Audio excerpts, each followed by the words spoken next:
I soaked my black-eyed peas overnight. I like to soak my beans and peas. So I'm going to start cooking my peas with some spices. I'm going to put them in the morno pesto, and I'm going to grind these ingredients into a paste. I'm going to add a little bit of water to remove the paste, and I'm going to add this mixture to my peas, and I'm going to allow this peas to cook for about 45 minutes. I also want to add 1 jalapeno and 1 onion, so I'm going to cut those up and add them while they're cooking, and then I'm going to cook them until they're tender. This takes about 45 minutes. So once my beans are ready, I'm going to set that aside, and I'm going to start on my red rice. Here are my ingredients.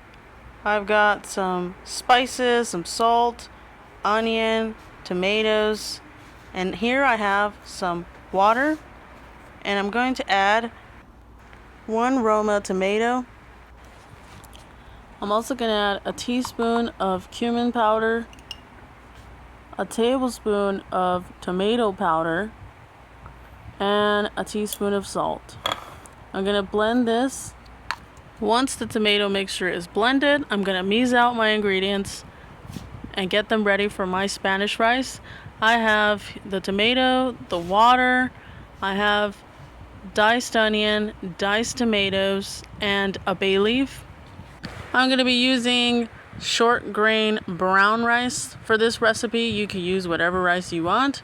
I want to keep it healthy, so I'm going to use brown rice, and I'm going to steam it. I'm not going to fry anything. I want to make this an oil-free, healthy recipe version of the Mexican rice. Who says we have to follow old tradition?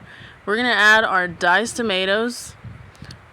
We're going to add our diced onion and our bay leaf.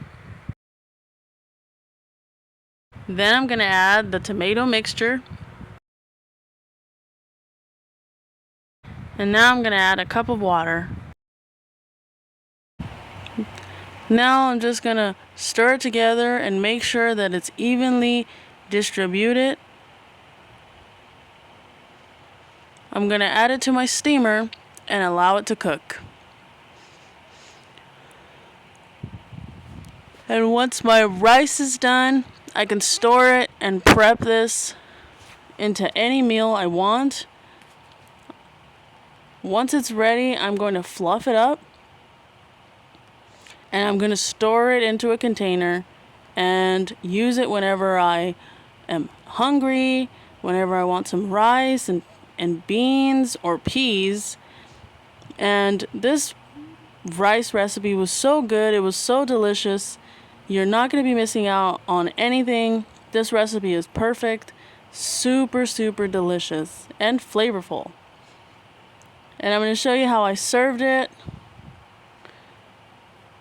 I served it with some salad greens, some rice, and the black-eyed peas, a couple of yams, and this was an amazing, delicious lunch.